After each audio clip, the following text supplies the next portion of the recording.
يا أيها المزمل قم الليل إلا قليلا نصفه أو ينقص منه قليلا أو زد عليه ورتل القرآن ترتيلا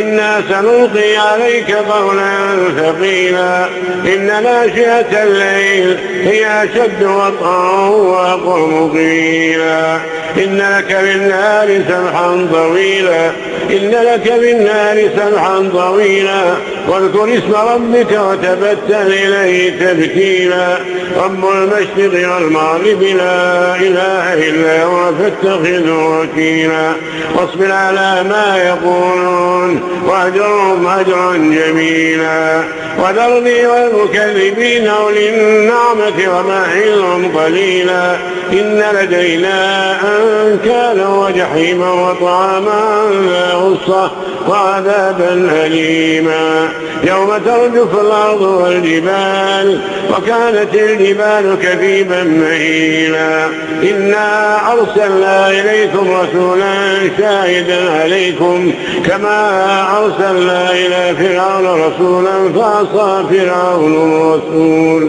فأخذناه أخذا وبيلا فكيف تتقون إن كفرتم يوما يجعل الولدان في بني السماء منفطر به كان وعده مفعولا إن هذه تذكرة فمن شاء اتخذ إلى ربه سبيلا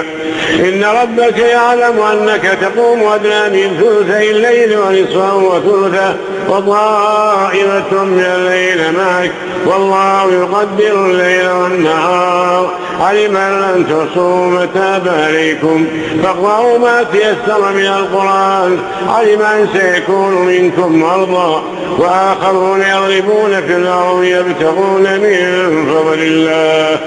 وآخرون يقاتلون في سبيل الله فاقرأوا ما تيسر منه وأقيموا الصلاة وآتوا الزكاة وأقرضوا الله قرضا حسنا وما تقدموا لأنفسكم من خير تجدوه عند الله هو خيرا وأعظم أجرا واستغفروا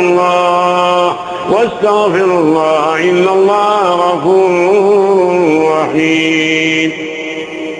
دي كانت جزء من التلاوة الخاصة بالملك سلمان اللي نشرها المنشد الإسلامي مشاري راشد العفاسي عبر حسابه على موقع التواصل الاجتماعي تويتر. عايزة أفكر حضراتكم كمان إن أول تغريدة للملك سلمان ابن عبد العزيز آل سعود خادم الحرمين على تويتر عقب رحيل الملك عبد الله خادم الحرمين الشريفين قال: أسأل الله أن يوفقني لخدمة شعبنا العزيز وتحقيق أماله وأن يحفظ بلادنا وأمتنا الأمن والاستقرار وأن يحميها من كل سوء ومكروه. بس عايز أقول إن صوته بسم الله ما شاء الله الله أكبر دي جميل حقيقة. يعني أنا كنت قاعد مستمتع جدا وأنا بسمع لتلاوته للقرآن الكريم. حد متمكن، حد حافظ القرآن من سن العاشرة، يعني هو عنده 10 سنوات حفظ القرآن كاملا. وفق الله سبحانه وتعالى الملك سلمان وسدد خطاه بإذن الله تعالى.